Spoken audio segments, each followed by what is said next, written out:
안녕하십니까.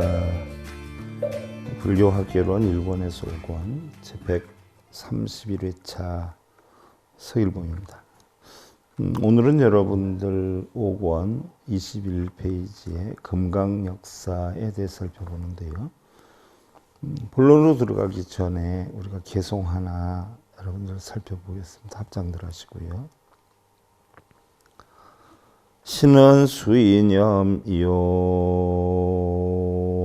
신불선 불행여시 삼행제요 불설 시득도 니라나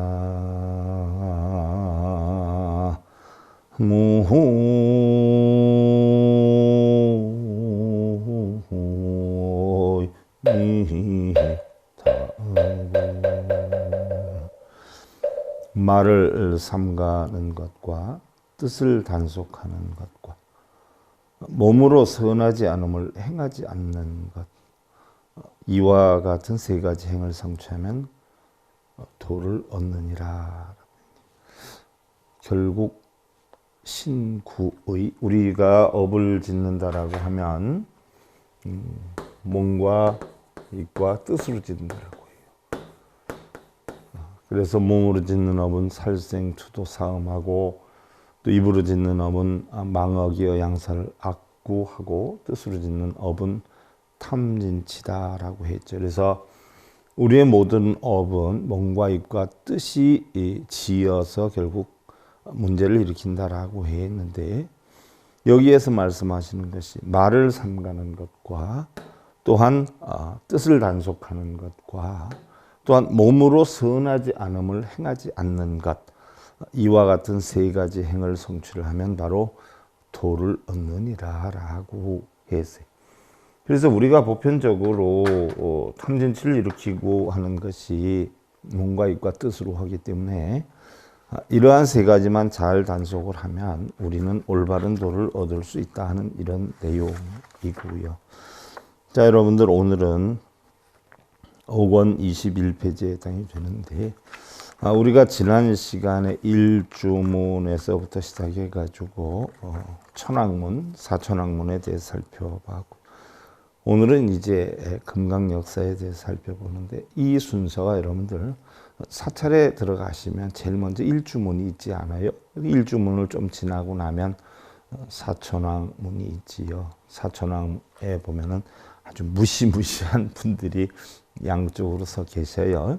그거를 이제 막 지나고 나면 이런 모양을 하고, 반나지요. 반나. 상체는 안 입고 하체만 옷을 입고선 이런 모양으로 문을 지키는 수문장구시를 하는 신장이 나와요. 이게 바로 인왕이다라고 하는데, 흔히들 여러분들 금강이다라고 한단 말이에요. 금강의 힘을 지닌 수문장이다라고 하는데, 금강이다라고 하면요, 물론 다이아몬드를 능히 부술 수 있는 힘을 가진 도구다 이렇게 표현을 하지요. 뭐 우리가 금강경이 있다, 뭐 금강저가 있다 이렇게 표현하지만, 사실 금강을 나타내는 것은 본성을 나타내는 거예요. 여러분들 허공을 나타내는 것입니다. 그래서 어느 정도로 강하느냐라고 해서, 강하다 하니까 뭐 엄청 뭐 쇠와 같이 단단하고 뭐 이런 걸로 착각하시는 분들이 있는데, 그게 아니고 허공 같은 경우에는요, 뭐 어떤 물이나 불로 없앨 수도 있는 것도 아니고요. 또 그렇다라고 해서 어떤 도구로 이용해서 허공을 부술 수가 없단 말이죠. 그 허공과 같은 것이 바로 우리의 본성인데, 우리의 본성을 나타내는 것이 금강이에요. 금강. 그래서 금강과 같은 깨달음을 얻는다라고 하는 것은 결국 본성을 얻는다라고 하는 것인데, 불법을 수호하는 분이다. 쉽게 얘기하면 하나의 본성을 신중으로 만들어 놓은 거죠. 그래서 절의 어귀나 문의 양쪽에 두 분을 모시는 경우가 많은데, 대체적으로 상체를 벗은 반나체에 허리에만 옷을 걸치고 있고요. 날래고 아주 용맹스러운 모습을 하고 있어요. 왜 그렇게 날래고 용맹스러운 모습을 하고 있느냐?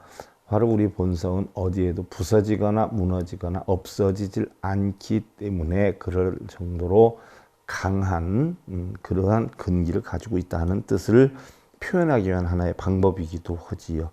또한 손은 권법을 짚거나 금강저를 들고 있는 모습인데 바로 금강과 같은 지혜로서 번뇌를 꺾어 없애는 일을 하기 때문에 금강역사다 한다라고 해 있어요. 금강과 같은 지혜는 바로 뭐냐? 오온이 공한 지혜, 오온이 공한 지혜. 오온이 공한 지혜에다라고 하다 보면 이 오온이 공한 지혜다라고 하면 본성인데 결국 본성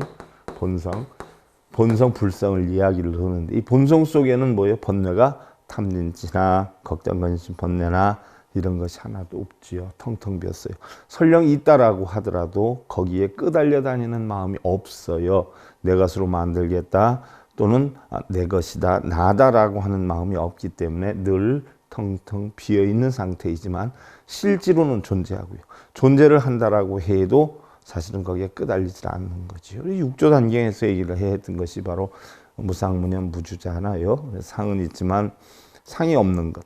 상이 있는데 상이 없다라고 하는 것은 결국 상이 있지만 상에 끄달려 다니지 않는다는 거예요. 무슨 얘기냐? 야, 저거 보니까 좋네, 사고 싶네.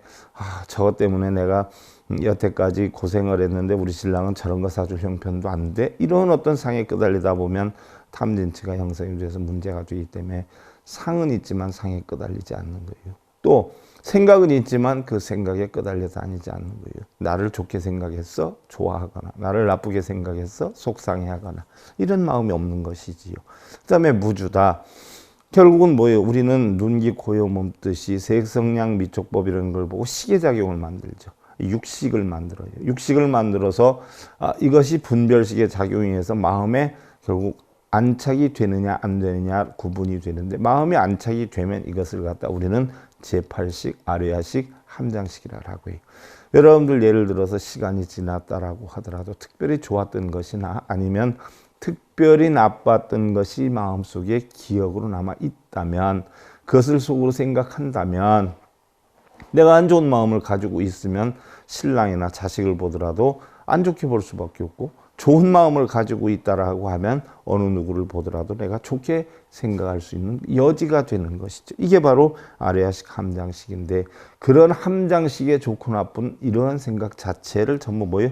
비워놓는 거. 이거를 갖다가 우리는 공하다 이렇게 표현을 하죠. 그래서 공하 이치, 본성의 이치, 이 이치를 금강이라고 하기 때문에 이 이치만 터득하면 어떻게 돼요? 번뇌를 꺾어 없애는 쉽게 한다. 그래서 이러한 이치를 터득하게 하는 근본을 우리는 금강 역사다. 그런데 금강 역사는 형체가 있지 않아요. 왜 형체를 만들어 놨어요? 마음을 형체로 만들어 놓을 수가 없기 때문에 하나의 뭐예요? 신중으로 형성해서 만들어 놓은 것이 금강 역사다. 이렇게 아시면 되고요. 그 다음에 이제 조금 더 가면 뭐가 있냐면 불이문이 있어요. 절에 가시면 여러분들 흔히들 불이문이다라고 하면 이렇게 절이 있고 누각이 이렇게 있어요. 그래서 다시 또 2층으로 돼가지고 이렇게 써 있는 데가 대부분이에요. 2층으로 절에 들어가는데 그러면 2층으로 돼 있다라고 하면 예를 들어서 요 아래층 높이가 옛날에는 높았다라고 해요. 그런데 굉장히 낮추어 놨어요. 왜냐하면 옛날 양반들이 말 타고 들어오고 교자 타고 들어오고 이러기 때문에 바로 이런 곳에서는 말 타고 교자 타고 들어올 수가 없다. 그래서 내려서 들어와라 하는 뜻으로 굉장히 낮춰놨어요. 그래서 쉽게 예를 들면 뭐 요즘 시주를 잘한다 해서 뭐 스님 방 앞에까지 승용차를 타고 오고 일주문 옆으로 이렇게 돌아서 시주를 안 한다라고 하면 일주문 앞에서 막아놓고 걸어서 들어오게 한다든지 일종의 그런 예의. 우리 불교에서는 평등이란 말이죠. 편견이라는 게 없어요. 이려 평등이에요. 근데 차별을 두면 안 되죠. 분별 두는 것이 우리 불교에서는 극이란 말이죠. 그러니까 있고 없음, 너와 나, 부처와 중생 이런 것이 결국 둘이 아니다라고 하는 것을 가르쳐 주기 위해서 만든 문이 불이문이에요. 불이문. 예를 들어서 둘이 아니다 하는 걸 가르쳐 주기 위한 문인데 여러분들 화엄경에 법성계에 보면 제일 첫 구절이 법성 원흉 무이상 이렇게 나간단 말이에요. 법성 원흉 무이상. 법성이다라고 하는 것은요. 바로 본성을 나타내기도 하고 세상 모든 만물의 근본된 성품을 우리는 법성이다 이렇게 표현을 해요. 그럼 이 법성을 둘이 아니다라고 한단 말이죠. 둘이. 그래서 화엄경에서도 법성이 둘이 아니다는 이치를 알면은 구례부동명이불이라 한 발자국도 안 움직이고 바로 부처가 된다라고 가르쳤어요. 이 뜻을 하나로 담고 있는 게 불이문이에요. 그래서 둘이 아닌 이치를 터득하게 하기 위한 문이에요. 그래서 둘이 아닌 이치만 터득하면 뭐라 그래요? 우리는 해탈을 했다라고 한단 말이죠. 해탈. 그래서 달리 해탈문이다 이렇게 표현을 해요. 그래서 일주문, 천왕문, 불이문 가운데 가장 안쪽에 자리를 잡고 있고요. 보편적으로 옛날에 2층으로 지어져 있고 아래층에는 말이나 가마에서 내려와라라고 해서 일주문 앞에 뭐라고 써 있냐면 하마비 이렇게 써 있어요. 하마비. 말에서 내려와라. 마차에서 내려와라. 응? 가마에서 내려와라. 이렇게 씌어져 있죠. 그리고 이제 위층은 누각을 이루는 경우가 많고요. 이 문을 들었으면 곧바로 부처님을 모신 법당 앞이 이르게 되지요. 그래서 불이문은 중생과 부처가 둘이 아니고 세속과 부처님의 세계가 둘이 아니고 선과 악, 유와 무, 공과 세, 깨끗함과 더러움의 대상이 둘이 아닌 불의의 경지다라고 하는 이러한 사실을 공간적으로 상징해 놓은 것이다. 자, 여러분들 마음속으로 생각해 보세요. 어떤 분은 기쁨을 누리기도 하고 어떤 분은 어떻게 돼요? 슬픔을 누리기도 한단 말이죠. 그러면 기쁨을 누리거나 슬픔을 누리거나 냉랭히 따져보면 기쁨과 슬픔이 두 가지가 있어요. 두 가지가. 그런데 발생지가 어딘가 하면 한 마음이에요. 한 마음. 결국 내 한 마음에서 기쁨이 형성이 되기도 하고 슬픔이 형성이 되기도 하는 것이죠. 그래서 세상의 모든 것은 삼라만상의 모든 것은 이루 형용할 수 없는 많은 종류의 생각들이 있고 형성이 되어 있다라고 하더라도 결국 따지고 보면 전부 내 한 마음에서 비롯이 된다. 이런 이치를 가르쳐 주기 위한 문이다는 이야기죠. 그래서 이 깨끗함과 더러움의 대상이 선과 악, 부처와 중생의 대상이 알고 보면 전부 내 한 마음에서 비롯이 된다라고 하는 것을 공간적으로 상징해 놓은 것이 바로 불이문의 목적이지요. 그래서 바로 그러한 경지에 이르게 하는 문이라 해서 불이문, 또한 그러한 경지에 이르게 되면 우리는 해탈을 하기 때문에 해탈문이다 이렇게 표현을 하고요.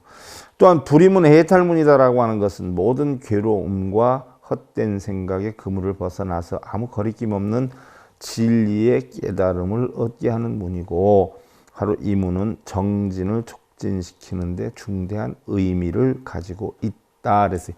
정진을 촉진시킨다. 뭐요? 절에 들어갈 때마다 불의의 사상, 세상의 모든 것은 둘이 아니야 하는 이치를 나타내는 불이문을 보면 나도 세상의 모든 것은 둘이 아니냐 하는 이치를 터득해야 되겠다 하는 마음이 형성이 되기 때문에 이러한 이치를 터득하고자 하니까 어떻게 돼요?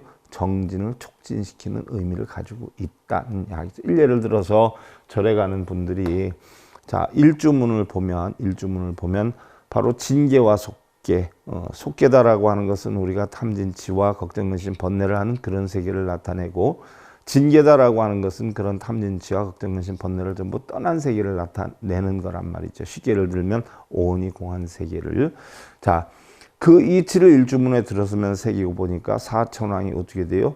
나쁜 걸 없애고 좋은 거를 증량시키는 역할을 하니까 나는 바르게 살아야 되겠다는 거기서 마음을 고치시키고 좀 더 들어가니까 바로 금강역사가 있어요. 아 나도 오온이 공한 부처님의 본성을 깨달아야 되겠다 하는 이런 생각을 지니게 하고 그 다음에 좀 더 가니까 불이문이 있어요. 아 세상에 우리가 있고 없고 좋고 나쁘고 행복하고 불행하고 이 모든 것을 알고 보니까 전부 둘이 아니야. 한 마음에서 비롯돼 만법길 일기하처야. 세상의 모든 것은 하나로 돌아가는데 어디냐 알고 보니까 한 마음이더라 한 얘기예요. 본성으로 돌아간다. 이런 이치를 새기게 되는 어떤 계기가 된다는 이야기지요. 그 다음에 이제 조금 더 가면 좌우측에 있기도 하고 뭐 한 군데 있기도 하고 뭐가 있느냐. 스투파라고 하는 게 있어요. 스투파. 여러분들 탑이라 그러잖아요. 탑. 스투파 또는 타파 이렇게 표현해요. 타파. 스투파, 타파. 이걸 갖다 우리가 요즘은 탑이다 이렇게 표현을 해요. 탑이다. 탑이라고 하는 것은 본래 서가모니 부처님의 유골인 사리를 봉안했던 인도의 스투파에서 유래된 것이에요. 또한 탑이라고 하는 명칭도 스투파를 소리내는 대로 옮긴 바로 타파의 약칭이에요. 이것이 결국 탑이 된 거란 말이죠. 탑이. 그런데 흔히들 탑이다라고 하면은요, 거기에 뭐 엄청 큰 원력이 담겨 있거나 신통력이 담겨 있어서 우리가 탑돌이를 하다 보면 엄청이나 많은 복이 올 것이라고 생각하면서 탑돌이를 하시는 분들이 굉장히 많아요. 많은데 사실 탑은요, 우리나라로 치면 어떻게 돼요? 사람들 돌아가시면 뭐 옛날에는 다 산소를 썼죠. 산소를 썼어요. 요즘은 이제 이걸 뭐 납골을 해가지고 납골 땅에 모시기도 하고 하지만 옛날에 산소를 썼단 말이에요. 그러니까 돌아가신 분을 묻어놓는 산소, 이것을 갖다 우리는 무덤이라 표현을 하는데 인도에서는 무덤이 뭐였냐면 스투파였어요. 인도에서는 스투파가 무덤이었어요. 옛날에 예를 들면 고인돌 시대에 보면은 사람들 돌아가시면 땅이 이렇게 우묵하게 파여 있고 돌멩이로 양쪽으로 이렇게 세워서 위에 고인돌을 만들어 놓고 거기다 돌아가시면 갖다 버리고 했단 말이죠. 그런데 일반 계급이나 신분이 약했던 분들은 거기에다 막 버리고 그랬지만 사실은 얼마나 더운 지역이에요. 그러니까 뭐 썩는 냄새가 엄청 많이 나고 또 며칠만 안 지나면은 그 시체에서 벌레들이 구더기들이 막 생기고 구멍이 나서 진물이 나고 막 이러지 않아요. 그러다 보니까 뭐예요? 까마귀들이 와서 뜯고 독수리들이 와서 뜯고 벌레들이 유충들이 생겨서 유충들이 뜯어먹고 이런단 말이죠. 그러니까 얼마나 흉해요. 그러다 보니까 가문이 있고 뼈대 있고 신분이 있는 분들이 너무 흉하단 말이에요. 그래서 그 시체를 갖다 흙으로 이렇게 덮었어요. 흙으로. 더군다나 남쪽에서는 시체를 그대로 덮었다가 나중에는 바로 뼈를 불에 태워가지고 뼈를 갈았지요. 그래서 우리가 예를 들어서 불에 태워서 뼈를 갈아 쓰는 걸 화장법이라 그러고 그 땅속에 그냥 묻는 것을 매장법이라 그러는데 우리나라에는 지금 두 가지를 다 하는데 냉정히 살펴보면 화장법은 인도에서 들어온 것이고요. 매장법은 중국에서 들어온 것이라 말이죠. 그래서 인도에서는 처음에 시체를 갖다 고인돌에 버리다가 나중에 이제 불에 태워서 화장을 했단 말이죠. 그리고서는 그 화장된 유골을 갖다가 위에다 흙을 갖다가 이렇게 덮어서 세웠어요. 그런데 흙으로 덮어 놓으니까 거기 또 우기철이 많아서 비도 많이 오고 그러지 않아요. 그러니까 이게 전부 흙이 다 떠내려가고 이러다 보니까 안 되겠다 싶어가지고 돌멩이 같은 걸로 해서 이렇게 만들었죠. 딱 각을 세워서 각관을 세워서 돌멩이로 했어요. 그러니까 너무 이쁘지 않아요. 그러니까 어느 집에는 누구 돌아가셨는데 저렇게 돌멩이로 해놓으니까 참 보기 좋네요. 그랬어? 그래. 그럼 우리는 나중에 어른 돌아가시면 저 집보다 우리가 신분이 높으니까 저 집에 한 단계 했으니까 우리는 그럼 두 단계를 올리자 해가지고 두 단계가 되고 또 이제 그러다 보니까 우리는 저 집보다 더 높아 세 단계를 하자 뭐 네 단계를 하자 다섯 단계를 하자 이래가지고 결국 유골을 밑에 묻고 그 위에다가 돌탑을 쌓아서 뭐 4개, 5개, 6개 이렇게 올라갔던 것이 결국 타파의 근원이죠. 그러니까 냉정히 보면 탑은요 무덤이에요, 무덤. 그리고 우리나라에서는 뭐 산소에 가면 어떻게 돼요? 무덤에 가면 뭐 북어라든지 과일이라든지 뭐 음식 적반 같은 거를 적당히 해가서 술 한 잔 따라드리고 재배하고 절을 하고 이렇게 하지 않아요. 이것이 우리나라의 산소를 찾는 예법인 것과 같이 인도에서는 어떻게 됐어요? 살아있는 스승이든 어른이든 참관을 할 때 꼭 오른쪽으로 세 바퀴를 돌고 합장 반배를 했다. 그 나라의 인사법이었단 말이죠. 그래서 합장 반배를 하고 꼭 오른쪽으로 세 바퀴를 돌아가지고 합장 반배를 하고 물을 떠다가 그 어른의 발을 닦아드리고 발을 받들어 올려서 입을 맞추는 게 그분들의 인사법이에요. 그래서 사람들이 돌아가셨다라고 해도 그분이 살아있을 때하고 똑같은 여건으로 결국 오른쪽 어깨를 드러내서 탑을 이렇게 세 바퀴를 도는 거지요. 시계 방향으로 세 바퀴를 돌고 합장 반배를 한단 말이죠. 이게 바로 그 당시에 인도에서의 돌아가신 분들 무덤 참배법이에요. 윗사람 공경법이기도 하지만, 그래서 탑돌이라고 하는 것이 어른분들 돌아가셨을 때 유골을 모아놓고 탑을 쌓아 올린 데를 세 바퀴를 돌고 합장 반배를 하는 게 결국 우리나라 무덤 창간법하고 방법은 다르지만 인도에서 무덤 창간법이 됐던 것이지요. 그러니까 냉정히 보면 여러분들 탑돌이 하면 복이 온다고 하루 종일 탑돌이하고 밤중에 탑돌이하고 있는 분이 있는데, 여러분들 우리나라 산소에 가서 하루 종일 밤새도록 돌면 복이 오는가요? 그건 아니잖아. 그와 같이 바로 어른에 대한 예법으로 탑에 왔으면 어른분의 어떤 납골이 있는 곳이니까 예를 갖추어서 세 바퀴 돌고 합장 반배하는 게 결국 탑돌이의 유래란 말이죠. 그러니까 돌아가신 분께 예를 올리는 방법 중에 하나예요. 그런데 이제 멋모르고 사람들은 복이 오는 줄 알고 밤새도록 탑돌이 하는 분들이 있어요. 자, 이렇게 해서 탑을 만들어 놨는데 불상이 언제 만들어졌냐 하면 결국 부처님 인멸 후에 약 한 500년 정도가 지나서 불상이 만들어졌어요. 기원 후 뭐 1세기경. 그러니까 기원전 1세기경에 부처님 말씀이 문자로 처음으로 정착이 됐고, 기원 후 1세기경에 사실은 불상이 인도의 간다라 지방, 북부 간다라 지방, 서북쪽의 간다라 지방에서부터 만들어지기 시작을 했단 말이죠. 그래서 그 불상이 만들어지기 시작하기 이전에는 어디를 갖다가 우리가 예배를 했냐면 바로 탑에다가 우리가 불교 예배 대상으로 삼았어요. 그것이 그렇게 된 원인이, 부처님 처음 열반하셨을 때는 어떻게 됐어요? 부처님 흔히들 뭐 부처님 진신살이 하면 뭐 부처님의 진짜 진사리가 있는 줄 안단 말이죠. 그래서 뭐 요즘도 보면은 부처님 진신사리 칭견법회 해가지고 많이 나오는데, 어떤 불자님들이 그래요. 스님, 부처님의 사리가 얼마나 많길래 지금도 부처님 진신사리 칭견법회를 하십니까? 이런 이야기를 하는 분이 있는데, 서가모니 부처님은 사리가 없어요. 하나도 없습니다. 왜냐하면 서가모니 부처님 사리는 분골쇄신사리예요.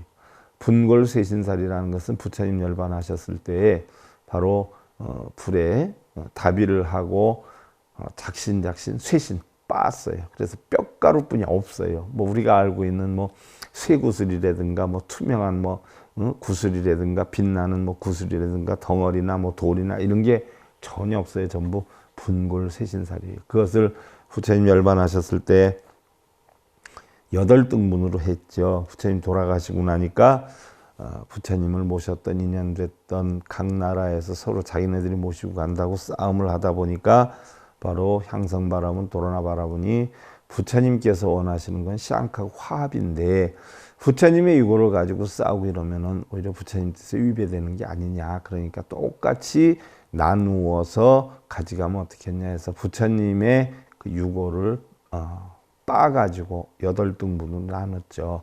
그래서 만들어 놓은 게 이제 탑을 만들어 놓은 게 근본 8탑이에요. 8탑.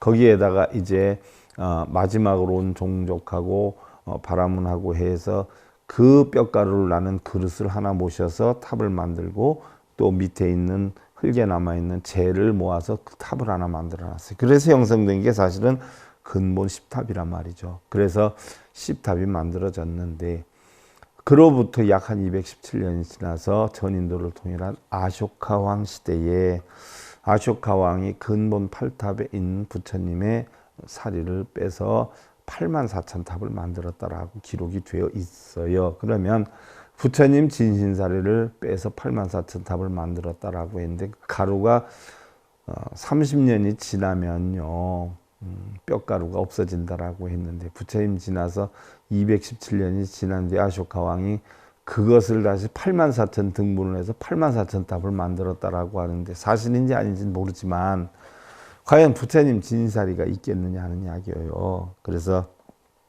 결국은 이런 것들이 뭐 여러 군데로 전파가 됐죠. 아쇼카 왕 시대에 이제 대승불교가 발달이 됐는데 이때는 이제 탑에 가서 나무아미 타불을 한번 찾거나 탑돌이를 하면은 소원이 이루어진다라고 해서 너도 나도 불교 배우기가 너무 쉽지 않아요. 불교 공부 안 해도 되고 탑돌이 한 번에 나무아미 타불만 몇 번 하면 우리가 성불하고 소원 성취한다니까 이루 말할 수 없는 사람들이 쉽게 할 수 있으니까 일어났죠. 이걸 우리는 대승불교 운동이다라고 해요.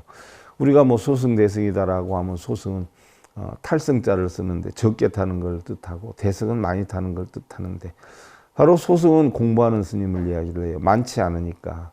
그리고 대승은 뭐예요? 뭐 절하면 된다. 나무아미 탑을 한 번 하면 된다. 스투파를 한 번 하면 된다. 스투파 예배를 한 번 하면 된다. 이렇게 해서 일어난 것을 사실은 대승불교 운동이다. 이렇게 표현을 하지요.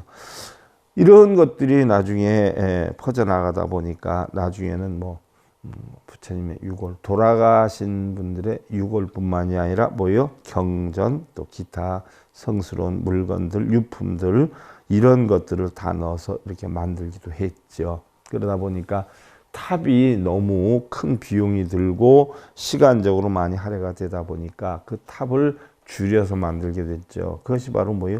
부도의 부도.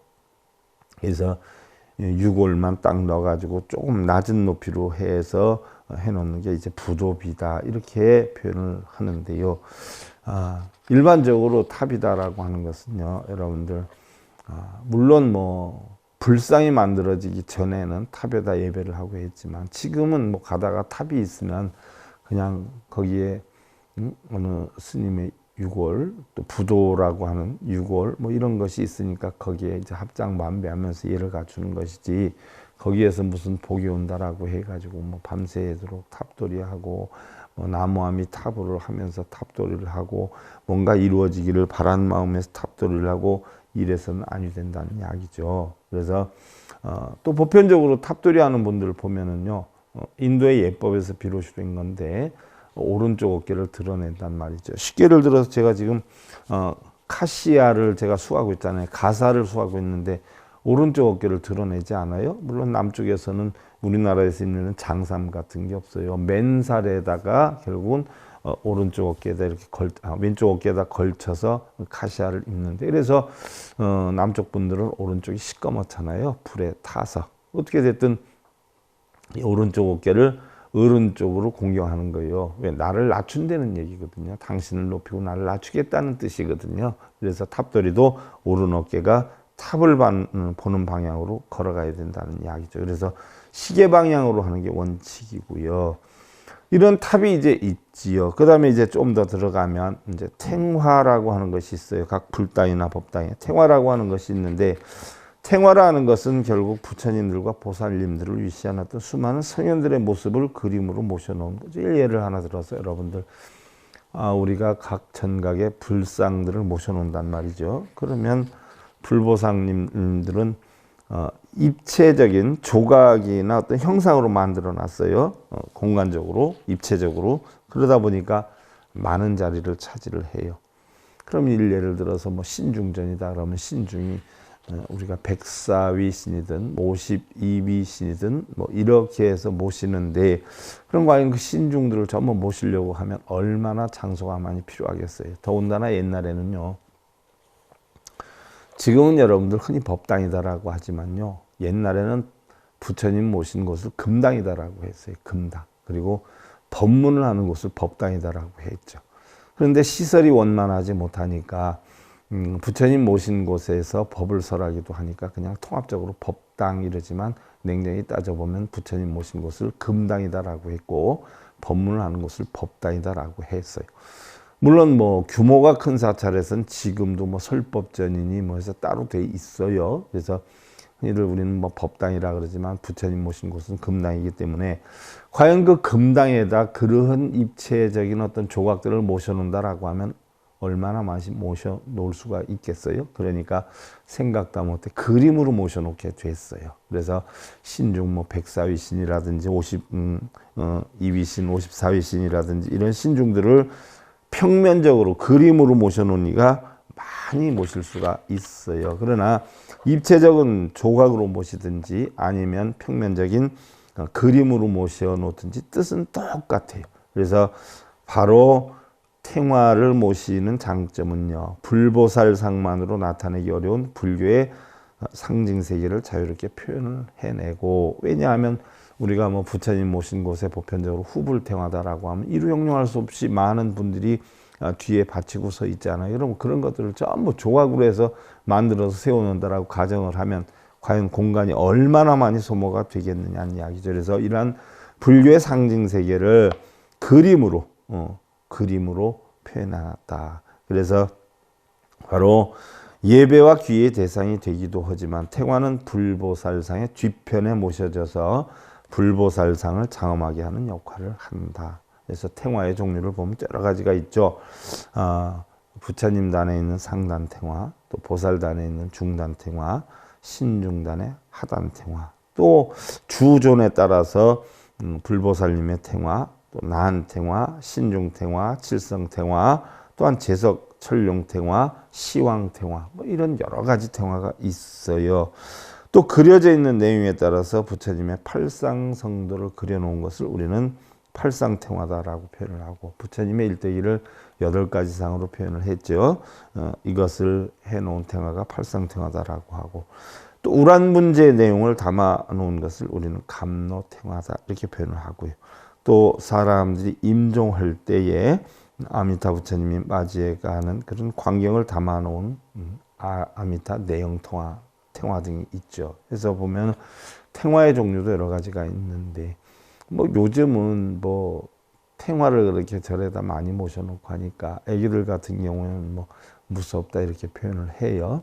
그래서 요즘은 탱화를 모시기보다는 조그만 부처님으로 해서 뒤에를 뭐 1000불에 모셔서 장식하기도 하고 108불 모셔서 장식하기도 하고 이렇게 하는데, 어떻게 됐든 가장 중요한 것은요, 그런 탱화가 됐든 불상이나 됐든 하는 것은 그분들의 결국은 깨우친 내용의 가르침을 통해서 우리도 깨우침을 얻겠다라고 하는 뜻으로 우리가 불상도 모시고 탱화도 모시는 것이지, 그런 불상이나 어떤 탱화에다가 우리가 빌고 절하고 또한 뭘 이루게 해달라고 기원하는 그런 어떤 신통력 있는 그림이나 형상으로 봐선 아니 된다는 이야기죠.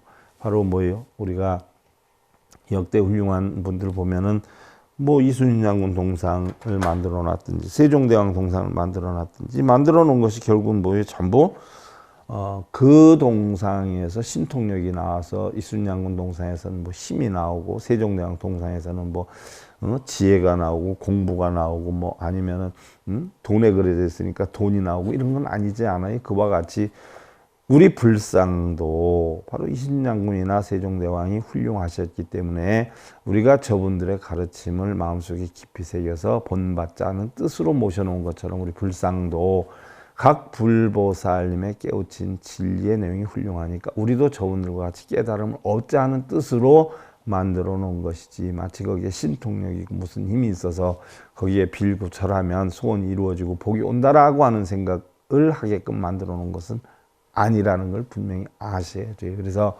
바로 우리가 예배하는 것도 나도 당신과 같은 깨달음을 얻겠다, 또 어떤 깨달음을 얻은 훌륭한 분으로 모신 거예요. 전 세계를 다녀봐도 뭐 동상들 만들어 놓은 게 그 나라에서 자랑할 만한 위인들을 다 만들어 놓지 않았어요. 그와 같이 우리 부처님도 인간 세계에서 훌륭함을 지니고 있기 때문에 불상을 만들어 놓은 것이지, 다른 동상에서는 힘이 안 나오는데 불상에서만 뭐 힘이 나오는 건 아니잖아요. 똑같이 훌륭한 업적을 남기신 분인데 과연 부처님 상에는 불상에는 어떤 가르침을 어떻게 남겨놨는가를 우리가 깨달음을 얻어서 우리도 스스로 그와 같은 불보살과 같은 깨달음을 얻겠다라고 하는 마음의 각고를 세우기 위해서 해놓은 것이 불상이다. 자, 탱화다, 이런 걸 잘 아시고요. 잡장들 하시고요. 능단의본 이요 생사무광 이라 시위근도 질등이원이 이라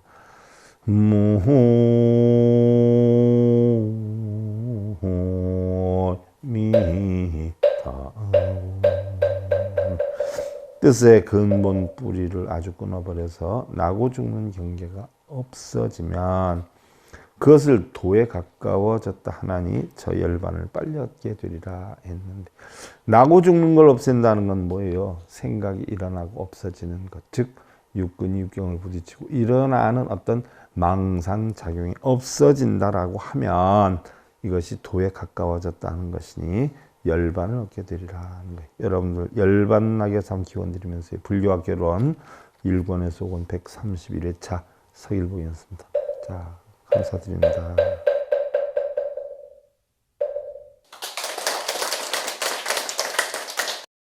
행복으로 가는 징검다리에 서길봉 스님이 여러분들을 초대합니다.